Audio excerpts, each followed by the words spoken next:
ಈ ಹೆಸರನ್ನ ಕೇಳದೇ ಇರುವ ಭಾರತೀಯರೇ ಇಲ್ಲ. ಉಪ್ಪಿನಿಂದ ಹಿಡಿದು ಸಾಫ್ಟ್ವೇರ್ವರೆಗೆ, ಕಾರುಗಳಿಂದ ಹಿಡಿದು ವಿಮಾನಗಳವರೆಗೆ ಟಾಟಾ ಇಲ್ಲದ ಭಾರತವನ್ನ ಕಲ್ಪಿಸಿಕೊಳ್ಳೋದೇ ಕಷ್ಟ. ಕೊಡುಗೈ ದಾನಿ ಅಂತಾನೆ ಹೆಸರಾಗಿದ್ದ ರತನ್ ಟಾಟಾ ನಮ್ಮ ದೇಶದ ಹಲವು ಯುವಕರಿಗೆ ಸ್ಫೂರ್ತಿ. ಆದರೆ ಟಾಟಾ ಸಾಮ್ರಾಜ್ಯದ ಹಿಂದೆ ನಿಮಗೆ ಗೊತ್ತಿಲ್ಲದ ಒಂದು ಕರಾಳ ಇತಿಹಾಸವಿದೆ. ಟಾಟಾ ಕಂಪನಿಯ ಮೂಲ ಆರಂಭವಾದದ್ದು ಕೈಗಾರಿಕೆಗಳಿಂದಲ್ಲ.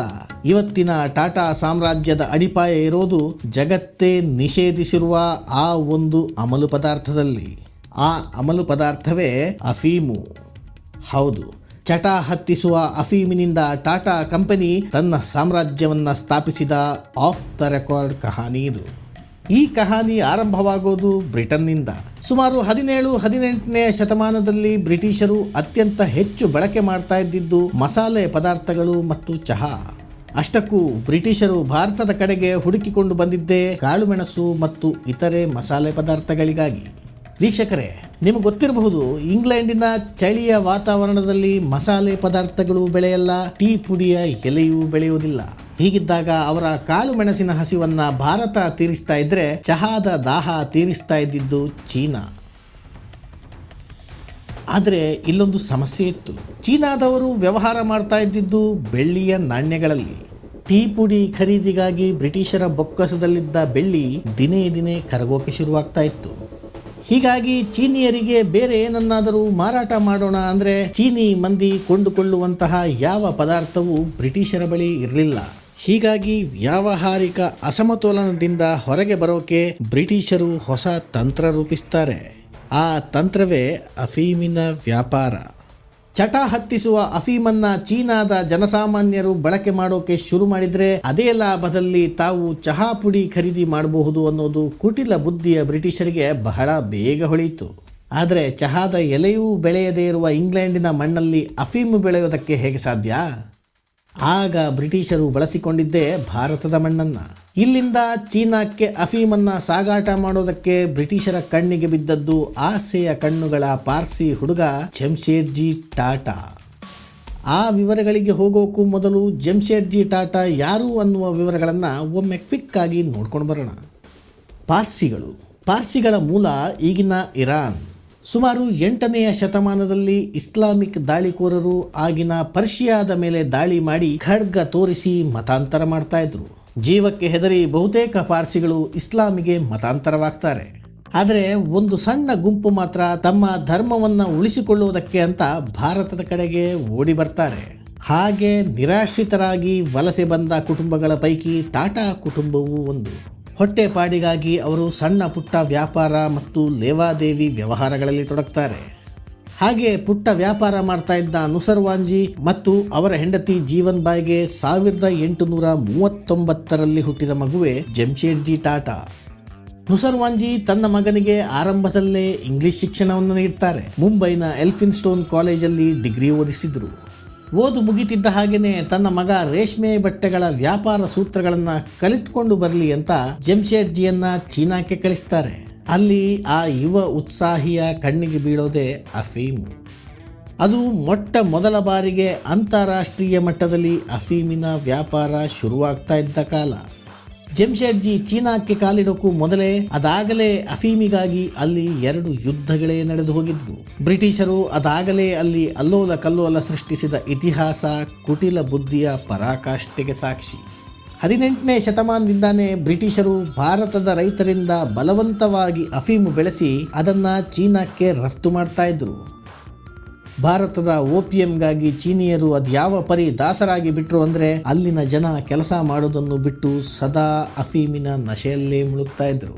ಇದರಿಂದಾಗಿ ಚೀನಾದ ಬೆಳ್ಳಿಯ ನಾಣ್ಯಗಳ ಸಂಪತ್ತು ದಿನೇ ದಿನೇ ಕರಗೋಕೆ ಶುರುವಾಗುತ್ತೆ. ಅಲ್ಲಿನ ಆರ್ಥಿಕತೆ ಮೇಲೆ ಭಾರೀ ದೊಡ್ಡ ಹೊಡೆತ ಬೀಳುತ್ತೆ.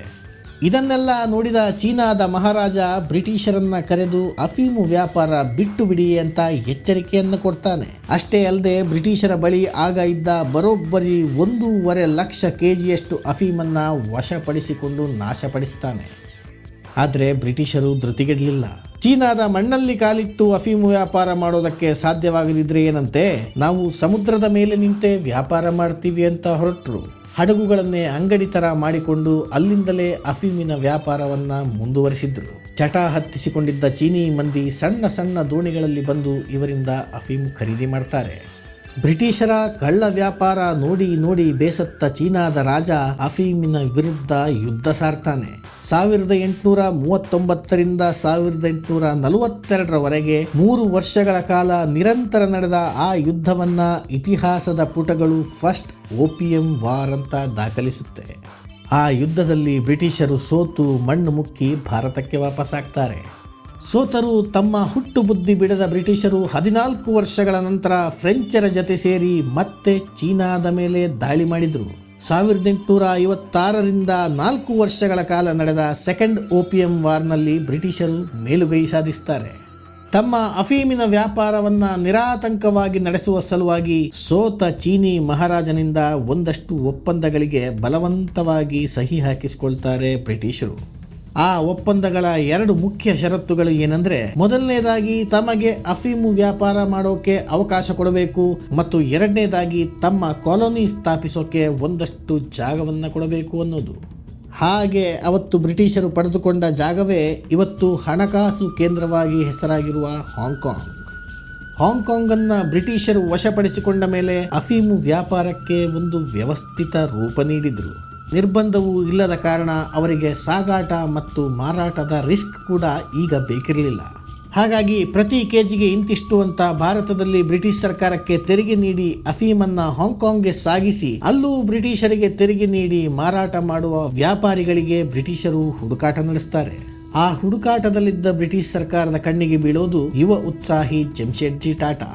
ಇಲ್ಲಿಂದ ಟಾಟಾ ಸಾಮ್ರಾಜ್ಯದ ಮೂಲ ಪುರುಷನ ಅಫೀಮಿನ ಕಹಾನಿ ಆರಂಭವಾಗುತ್ತೆ. ಬಂಗಾಳಿ ಪ್ರಾಂತ್ಯ, ಬಿಹಾರ ಮತ್ತು ಒರಿಸ್ಸಾದಿಂದ ಅಫೀಮು ಸಾಗಿಸಿ ಚೀನಾದಲ್ಲಿ ಅದನ್ನು ಮಾರಾಟ ಮಾಡುವ ವ್ಯಾಪಾರವನ್ನು ಜಮ್ಶೆಡ್ಜಿ ಆರಂಭಿಸ್ತಾರೆ. ಆಗ ಬ್ರಿಟಿಷ್ ಸರ್ಕಾರ ಅನುಮತಿ ನೀಡಿದವರಿಗೆ ಮಾತ್ರವೇ ಈ ವ್ಯಾಪಾರದ ಅವಕಾಶವಿದ್ದ ಕಾರಣ ಅಫೀಮು ವ್ಯವಹಾರದಲ್ಲಿ ಜಮ್ಶೆಡ್ಜಿ ಬಹುತೇಕ ಏಕಸ್ವಾಮ್ಯ ಸಾಧಿಸ್ತಾರೆ. ಅಂದರೆ ಅವರಿಗೆ ಪ್ರತಿಸ್ಪರ್ಧಿಗಳು ಇರೋದಿಲ್ಲ. ಇದರಿಂದಾಗಿ ಟಾಟಾ ಕಂಪನಿ ತನ್ನ ಅಡಿಪಾಯದ ಒಂದೊಂದೇ ಕಲ್ಲುಗಳನ್ನು ಗಟ್ಟಿಯಾಗಿ ಸ್ಥಾಪಿಸೋಕೆ ಶುರು ಮಾಡಿತು. ಲಾಭಗಳಂತೂ ಜಮ್ಶೆಡ್ಜಿ ಊಹಿಸದ ಮಟ್ಟದಲ್ಲಿ ಬರೋಕೆ ಶುರುವಾಗುತ್ತೆ. ಈ ಅಂಶವನ್ನು ಸ್ವತಃ ಜಮ್ಶೆಡ್ಜಿಯವರೇ ದಾಖಲಿಸಿಕೊಂಡಿದ್ದಾರೆ.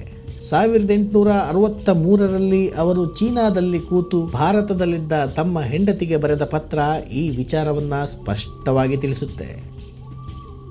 ಒಂದೇ ಒಂದು ಹಡಗಿನಿಂದಾನೇ ಅವರಿಗೆ ಬರೋಬ್ಬರಿ 1 ಕೋಟಿ ರೂಪಾಯಿ ಲಾಭ ಆಗಿದೆ ಅಂತ ಜಮ್ಶೆಡ್ಜಿ ಬರೆದುಕೊಂಡಿದ್ದಾರೆ. ವೀಕ್ಷಕರೇ, ಬಹುತೇಕ 160 ವರ್ಷಗಳ ಹಿಂದಿನ 1 ಕೋಟಿ ರೂಪಾಯಿಗಳನ್ನು ಈಗಿನ ಮೌಲ್ಯಕ್ಕೆ ಲೆಕ್ಕಾಚಾರ ಹಾಕಿ ಹೇಳ್ತೀವಿ. ಒಂದು ಕ್ಷಣ ನಿಮ್ಮ ಉಸಿರನ್ನು ಬಿಗಿಯಾಗಿ ಹಿಡ್ಕೊಳ್ಳಿ. ಆಗಿನ ಆ 1 ಕೋಟಿ ರೂಪಾಯಿ ಅಂದರೆ ಅದು ಈಗಿನ ಕಾಲದ 3,000 ಕೋಟಿ ರೂಪಾಯಿಗಳು.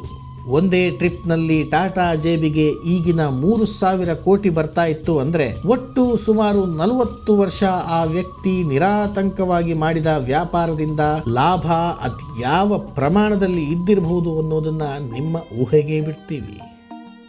ಟಾಟಾ ಸಮೂಹದ ಇವತ್ತಿನ ಒಟ್ಟು ಮೌಲ್ಯ ಅಕಸ್ಮಾತ್ ನಿಮಗೆ ಗೊತ್ತಿದ್ರೆ ಅದನ್ನು ಕಮೆಂಟ್ ಬಾಕ್ಸಲ್ಲಿ ಬರೆದು ತಿಳಿಸಿ. ಅಂದಹಾಗೆ ಈ ರೀತಿಯಲ್ಲಿ ಶುರುವಾದ ಮಾದಕ ಪದಾರ್ಥದ ವ್ಯಾಪಾರ ಮುಂದೆ ಯಾವ ರೂಪ ಪಡೆದುಕೊಳ್ತು ಅನ್ನೋದು ಕೂಡ ಅತ್ಯಂತ ಇಂಟ್ರೆಸ್ಟಿಂಗ್ ಆಗಿದೆ. ಈ ಜಗತ್ತು 20ನೇ ಶತಮಾನದ ಹತ್ರ ಬರ್ತಾ ಇದ್ದ ಹಾಗೆ ಜಗತ್ತಿನಾದ್ಯಂತ ಅಫೀಮಿನ ವಿರುದ್ಧ ಪ್ರತಿಭಟನೆಗಳಾಗೋಕೆ ಶುರುವಾದವು. ಒಂದು ಕಡೆ ಜನ ಚಟಕ್ಕೆ ದಾಸರಾಗ್ತಾ ಇದ್ರೆ, ಮತ್ತೊಂದು ಕಡೆ ಭಾರತದ ಫಲವತ್ತಾದ ಭೂಮಿ ಅಫೀಮು ಬೆಳೆಯೋಕೆ ಮೀಸಲಿದ್ದ ಕಾರಣ ಆಹಾರ ಬೆಳೆಗಳ ಕೊರತೆ ಕಾಡೋಕೆ ಶುರುವಾಯಿತು. ಈ ಬೆಳೆಯನ್ನ ನಿಷೇಧಿಸಬೇಕು ಅನ್ನುವ ಕೂಗು ಕೇಳಿಬಂತು. ಕೊನೆಗೂ 1910ರಲ್ಲಿ ಅಫೀಮು ವ್ಯಾಪಾರ ಮೊದಲ ಬಾರಿಗೆ ಅಂತಾರಾಷ್ಟ್ರೀಯ ಮಟ್ಟದಲ್ಲಿ ನಿಷೇಧಕ್ಕೆ ಒಳಗಾಯಿತು. ಆದರೆ ಅಷ್ಟರಲ್ಲಾಗಲೇ ಜಮ್ಶೆಡ್ಜಿ ಟಾಟಾ ಕೈಗೆ ಭಾರೀ ಪ್ರಮಾಣದ ಸಂಪತ್ತು ಬಂದು ಸೇರಿಬಿಟ್ಟಿತ್ತು. ಬದಲಾದ ಸನ್ನಿವೇಶವನ್ನ ಜಮ್ಶೆಡ್ಜಿ ಮತ್ತೆ ತಮ್ಮ ಲಾಭಕ್ಕಾಗಿ ಬಳಸಿಕೊಳ್ತಾರೆ. ಬ್ರಿಟಿಷರ ಜೊತೆ ಮತ್ತೊಂದು ಒಪ್ಪಂದ ಮಾಡಿಕೊಳ್ತಾರೆ.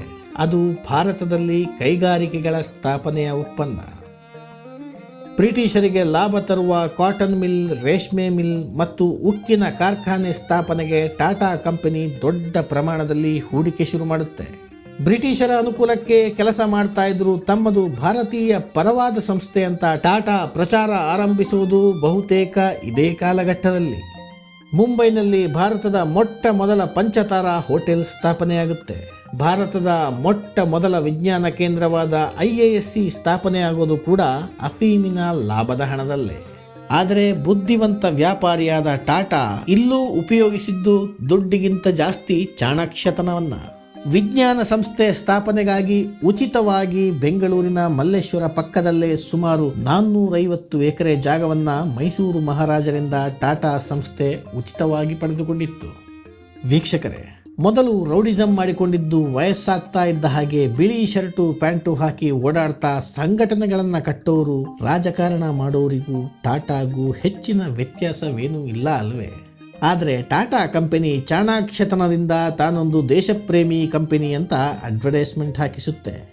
ಟಾಟಾ ಕಂಪನಿಯ ಕತ್ತಲ ವ್ಯವಹಾರಗಳ ಈ ಕಹಾನಿಯನ್ನ ನಿಮ್ಮ ಸ್ನೇಹಿತರಿಗೂ ಶೇರ್ ಮಾಡಿ. ದೀಪದ ಕೆಳಗೆ ಹಬ್ಬಿರುವ ಕತ್ತಲು ಅವರಿಗೂ ತಿಳಿಲಿ. ಏನಂತೀರಾ?